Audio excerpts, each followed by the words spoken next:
boa tarde. Um levantamento do Fórum Nacional de Segurança Pública mostra que em 2 anos, mais de 200 mil pessoas desapareceram no Brasil. A maior parte, adolescentes com idades de 12 a 17 anos. O Ministério Público do Rio de Janeiro está com uma campanha nas redes sociais para prevenir o desaparecimento infantil. Eu sou Rafaela Vivas e a campanha é um dos destaques do dia. Vamos aos demais. Supremo Tribunal Federal deve retomar hoje julgamento sobre a distribuição das cadeiras decorrentes de sobras eleitorais nas eleições proporcionais. Presidente do STF, ministro Luiz Roberto Barroso, rejeita quase 200 pedidos de afastamento do relator das ações referentes aos atos antidemocráticos de 8 de janeiro. E ainda, Ministério Público Federal no Rio de Janeiro denuncia à Justiça Federal mãe e filho por submeterem trabalhadora doméstica a condições análogas à escravidão.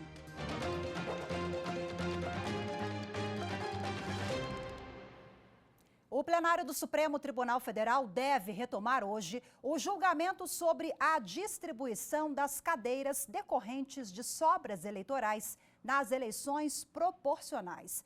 A discussão começou no plenário virtual e estava suspensa desde agosto do ano passado. Um pedido de destaque do ministro André Mendonça levou o caso para ser analisado no plenário físico. A repórter Marta Ferreira explica pra gente. A questão envolve as eleições para deputados federais, estaduais e distritais, além de vereadores pelo país. A disputa para esses cargos é feita pelo sistema proporcional, em que são levados em conta os votos atribuídos aos candidatos e também aos partidos.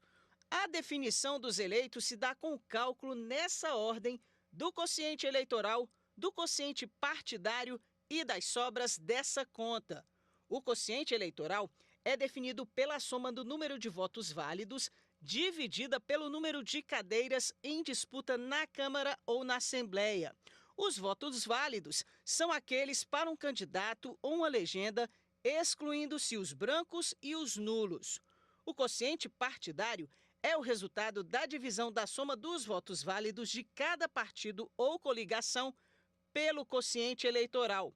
Uma vez determinado quantos candidatos são eleitos, é comum restarem vagas a preencher em função de terem sido desprezadas as partes fracionárias no cálculo. Essas vagas são chamadas de sobras. Em 2021, houve mudanças nas regras de distribuição dessas sobras. A lei eleitoral estabeleceu que só podem concorrer às vagas da última fase da distribuição das sobras os partidos e candidatos que atingiram determinado índice do quociente eleitoral. Se essas exigências não forem cumpridas, as cadeiras restantes serão distribuídas aos partidos que apresentarem as maiores médias, sem nenhuma restrição, o que pode alterar a configuração atual da Câmara dos Deputados. Os partidos Rede Sustentabilidade, PSB, Podemos e Progressistas entraram com ações no Supremo Tribunal Federal questionando esses critérios. As legendas buscam incluir todos que participaram das eleições nessas vagas, independentemente de atingir o índice previsto na lei. O julgamento no Supremo começou no plenário virtual e 3 ministros já haviam se manifestado. Ricardo Lewandowski, relator, que se aposentou em abril do ano passado, Alexandre de Moraes e Gilmar Mendes. Todos foram favoráveis à revisão das sobras eleitorais. A única divergência entre os ministros diz respeito a partir de que momento essa decisão passa a valer. Lewandowski entendeu que deve ser aplicada a partir do julgamento da Corte. Já Moraes e Gilmar Mendes defendem que a aplicação seja a partir das eleições de 2022. O julgamento será retomado na sessão desta quarta-feira, com o voto vista do ministro André Mendonça. O presidente do Supremo Tribunal Federal, ministro Luiz Roberto Barroso, rejeitou quase 200 pedidos de afastamento do relator das ações referentes aos atos antidemocráticos de 8 de janeiro. Anderson Arcoverde tem os detalhes. Os pedidos foram apresentados pelos advogados dos acusados de participação na tentativa de golpe realizada em 8 de janeiro. Ao todo, foram 192 pedidos de suspeição e impedimento contra o ministro Alexandre de Moraes, relator dos inquéritos e das ações penais sobre o tema. O ministro Luiz Roberto Barroso observou que o STF tem entendimento consolidado em relação à necessidade de que sejam demonstradas de forma objetiva e específica que a situação se enquadra nas regras de impedimento e suspeição previstas no Código de Processo Penal. Nesse sentido, ele explicou que não são suficientes alegações genéricas e subjetivas, sem embasamento jurídico. Entre os pedidos também estão os apresentados pela defesa do ex-presidente Jair Bolsonaro. Os advogados do ex-presidente alegam que o ministro Alexandre de Moraes teria reconhecido sua condição de vítima de episódios sob investigação e que essa circunstância atrai a hipótese do impedimento. O presidente do STF verificou que não houve clara demonstração de nenhuma das causas justificadoras previstas na legislação. O Conselho Nacional de Justiça aprovou uma portaria que vai extinguir as execuções fiscais de até R$10 mil paradas há mais de um ano. A narração é de Regina Souza. O anúncio foi feito nesta terça-feira pelo presidente do STF e CNJ, ministro Luiz Roberto Barroso. De acordo com Barroso, será criado um sistema que identifique as demandas que podem deixar de existir e a expectativa é que 400 mil processos sejam extintos. 65 mil execuções já foram identificadas e finalizadas. Nós vamos extinguir todas as execuções fiscais do país até R$10 mil que estejam paradas há mais de um ano sem indicação de bens à penhora e que passam anos fazendo estatística ruim para o Poder Judiciário. De acordo com os dados da pesquisa Justiça em Números do CNJ, o ano de 2022 terminou com mais de 27 milhões de execuções fiscais pendentes tramitando nas justiças federal e estadual. A taxa de congestionamento dos processos é de 88%, ou seja, de cada 100, só 12 andam.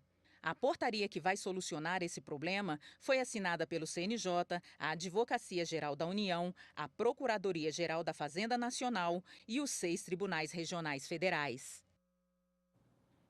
E também nessa terça-feira, o plenário do Tribunal Superior Eleitoral condenou a deputada federal Carla Zambelli, do PL de São Paulo, a pagar multa de R$30 mil por prática de propaganda irregular na internet nas eleições de 2022.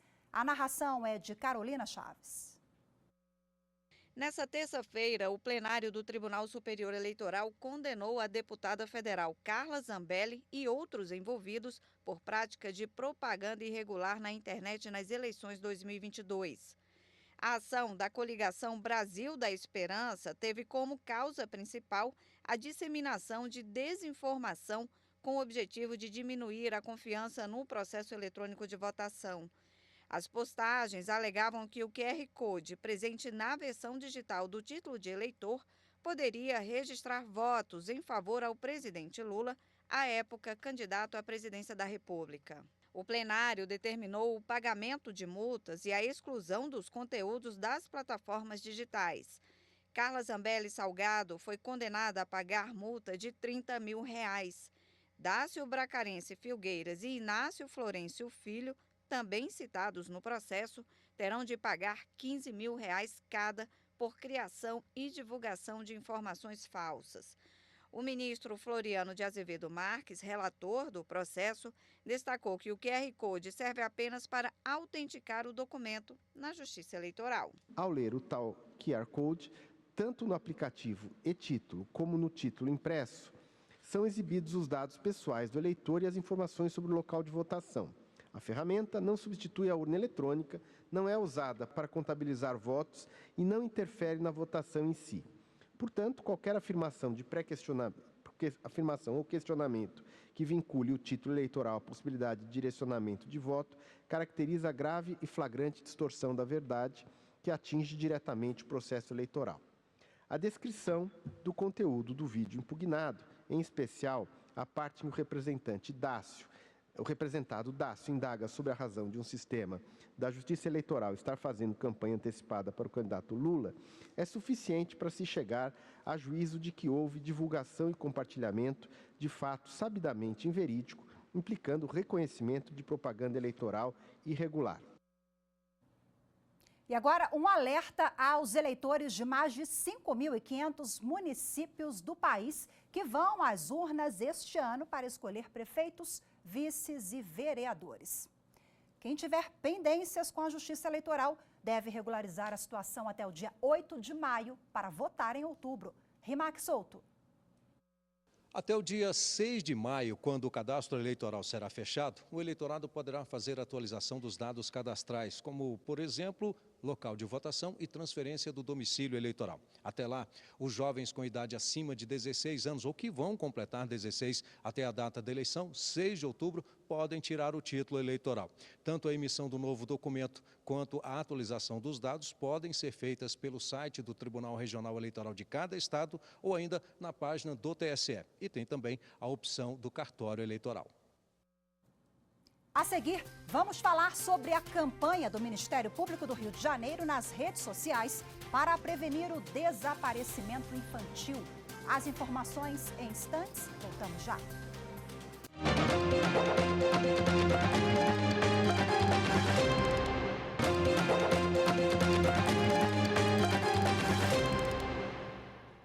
Uma campanha do Ministério Público do Rio de Janeiro usa as redes sociais para prevenir o desaparecimento infantil. No Brasil, pelo menos 180 pessoas desaparecem todos os dias. Acompanhe as informações na reportagem de Evne Araújo, com narração de Rossini Gomes.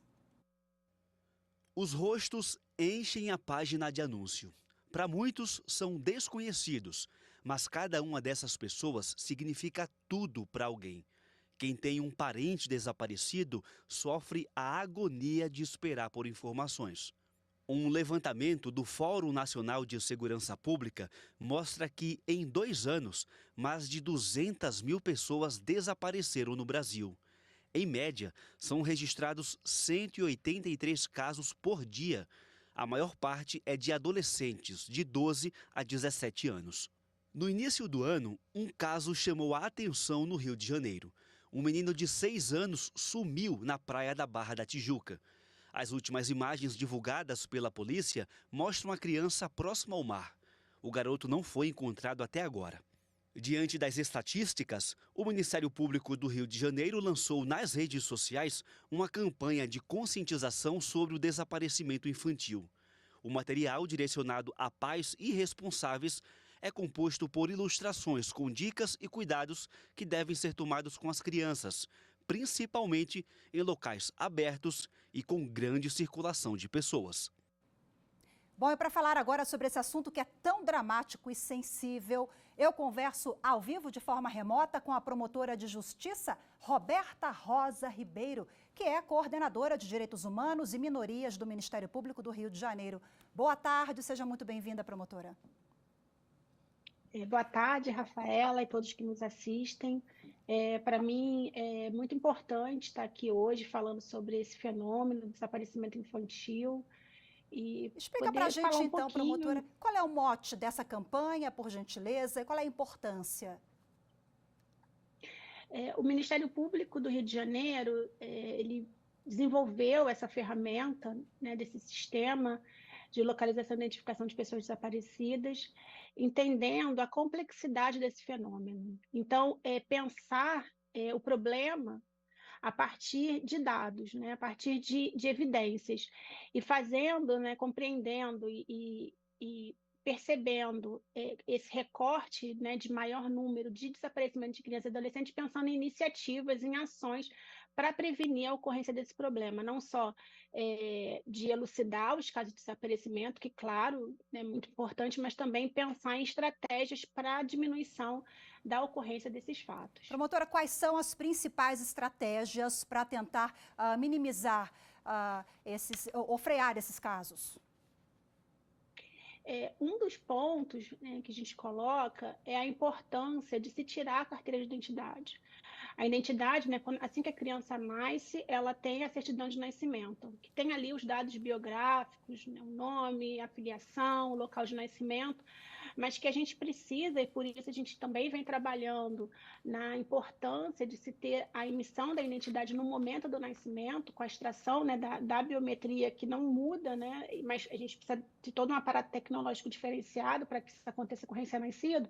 A gente tem ali um banco de dados mais seguro, porque não é uma situação que vai impedir o desaparecimento, mas que vai permitir uma futura localização. E outros pontos diz respeito ao próprio cuidado, né? A gente se baseia num trabalho desenvolvido pela Sociedade Brasileira de Pediatria, que apontou algumas possibilidades de atuação, né, dos responsáveis, entendendo que a criança, pela Constituição, ela é responsabilidade de toda a sociedade, de todas as instituições, então a gente se baseou nesse trabalho da Sociedade Brasileira de Pediatria. Promotora, tivemos um crescimento, isso chama atenção, maior no desaparecimento de crianças e adolescentes no primeiro trimestre do ano. Existe alguma explicação para isso? Por quê? As causas, né, elas são variadas, mas nesse primeiro trimestre é um momento de férias escolares, né, é um momento que a criança está em casa e a gente entende a escola, né, não só por outros motivos, mas também relacionado com o fenômeno do desaparecimento, um local de proteção das crianças e adolescentes de um modo geral. Então a gente sabe que é um momento de férias escolares, muitos dos pais, né, não precisam trabalhar e a criança fica ali naquele momento às vezes, né, sem acompanhamento, e isso pode acontecer, né, um desaparecimento. Mas também a gente tem as situações de verão, né, de enchentes, então também há aí um impacto nas situações de desaparecimento de crianças e adolescentes em razão desses fenômenos meteorológicos, e essa questão das férias mesmo escolares, né, de saída, de acesso, um dos pontos também dos adolescentes e crianças desse acesso muito precoce às redes sociais, então elas acabam se conectando com outras pessoas e marcam encontros e não avisam os pais, e isso pode acabar desencadeando, né, incrementando a vulnerabilidade dessas crianças e adolescentes. Promotor, uma dúvida agora, há todo um senso comum de que é preciso esperar 24 horas para denunciar, para procurar os órgãos competentes após o desaparecimento. Isso ficou no passado, está valendo ainda? Qual é a orientação? Então, Rafaela, esse é um ponto que é muito importante, que sempre que a gente fala sobre esse assunto, a gente afirma, reafirma, né, muitas vezes. Não se precisa aguardar 24 horas. Na verdade, a gente tem uma lei hoje vigente que é expressa no sentido da busca imediata dessa criança e adolescente. Criança não pode ficar sozinha. Eu vi que no VT fez menção à situação da criança Edson Davi. Isso foi também um dos motivos que a gente foi conversar com a nossa comunicação para realizar essa campanha. Era uma criança de 6 anos. Nos vídeos a gente percebe que ela está desacompanhada e não houve ali, né, uma abordagem de alguém. Como eu disse, a responsabilidade é de todos. E a gente pensou, tá, mas eu tô ali, vejo essa criança de 6 anos desacompanhada, o que eu faço? Eu abordo ela, pergunto onde estão os pais, o que eu faço a partir daí?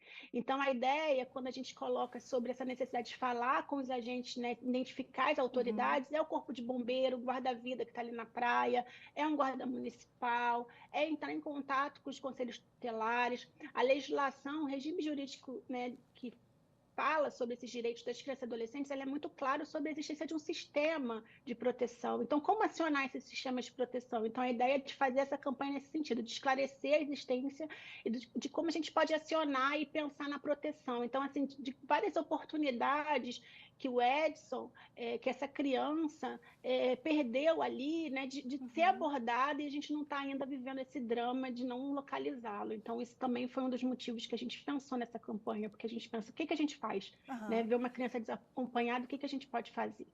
Perfeito, promotora. Muito obrigada, viu, pela sua participação, pelas informações. E lembrando Eu que agradeço. que essa cartilha material está nas redes do Ministério Público do Rio de Janeiro, né? Obrigada, parabéns pela iniciativa, um abraço a todos e até a próxima, promotora. Muito obrigada. Até a próxima.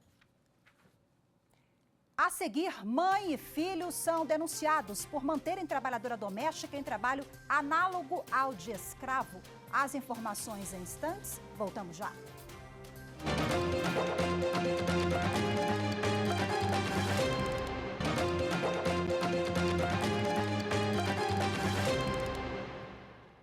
O Ministério Público Federal denunciou à Justiça Federal Ione Matos e André Luiz Neumann, mãe e filho, por submeterem a condições análogas à escravidão a trabalhadora doméstica Maria de Moura.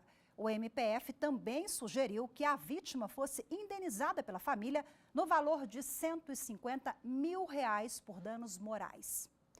O caso aconteceu no Rio de Janeiro. Segundo a denúncia, por mais de 7 décadas, Maria de Moura cumpriu jornadas exaustivas e não remuneradas em condições degradantes, sem liberdade para se locomover e teve restringida a capacidade de escolha. O Sindicato dos Empregados em Estabelecimentos Bancários de Campinas e região não poderá cobrar contribuição sindical na Justiça por meio de ação civil pública. A decisão é da terceira turma do Tribunal Superior do Trabalho, que considerou que o sindicato, na qualidade de substituto processual, não tem legitimidade para propor ação civil pública para pedir direito próprio. As informações com Anderson Conrado. O sindicato apresentou ação civil pública requerendo que uma financeira de São Paulo pagasse contribuição sindical em relação ao serviço realizado em Campinas e região. No entanto, o juízo de primeiro grau extinguiu o processo sem resolução de mérito por inadequação do tipo de processo escolhido para a cobrança. O juiz explicou que, conforme o parágrafo único do artigo 1º da Lei 7.347 de 1985, a ação civil pública não é cabível para veicular pretensões que envolvam tributos e até a reforma trabalhista, a contribuição sindical tinha natureza tributária. A decisão também pontuou que a legitimidade dos entes sindicais para propor a ação civil pública se limita à defesa dos direitos coletivos e individuais homogêneos da categoria. A sentença foi mantida pelo TRT da 15ª Região em Campinas e o sindicato recorreu ao Tribunal Superior do Trabalho. O relator, ministro Alberto Balazeiro, explicou que, segundo a jurisprudência do TST, o sindicato tem legitimidade para atuar como substituto processual da categoria na defesa de direitos individuais homogêneos. Para tanto, basta que a lesão tenha origem comum. No caso, porém, o direito pretendido, contribuição sindical, se refere às contribuições devidas aos sindicatos pelos participantes das categorias econômicas ou profissionais representadas pelas entidades. Portanto, trata-se de direito devido ao próprio sindicato e não de direito individual homogêneo. A decisão foi unânime. A Escola de Magistrados e Servidores de Mato Grosso promoveu um webinário sobre a Lei de Falências e Recuperação Judicial. Acompanhe na reportagem de Maritza Fonseca.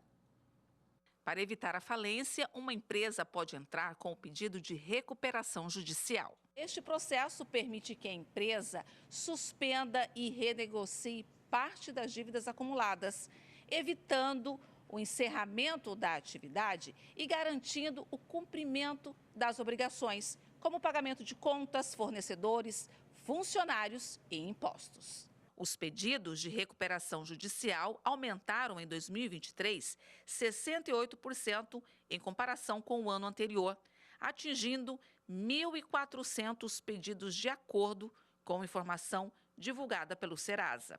Em Mato Grosso, no quarto trimestre do ano passado, 147 empresas entraram com pedido de recuperação judicial. A Lei de Falências e Recuperação foi tema deste webinário, realizado pela Escola Superior da Magistratura, a ESMAGES. O evento reuniu magistrados, servidores e público geral. Foram debatidos o artigo 57, a reforma da Lei 14.112/2020 e também o aprimoramento institucional para a aplicação da Lei 11.101/05. O STJ ele vem dando decisões em relação à recuperação judicial de extrema relevância, inclusive de casos que tiveram origem aqui no Tribunal de Justiça do Estado de Mato Grosso, aqui no nosso estado.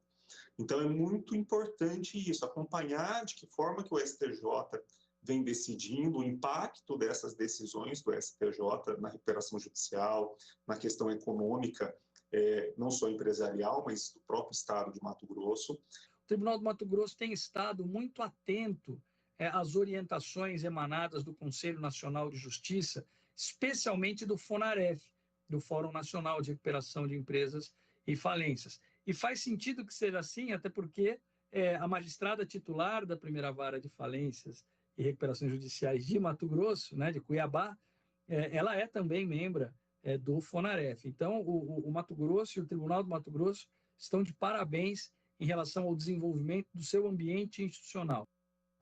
Hoje ficamos por aqui. Boa tarde, até amanhã.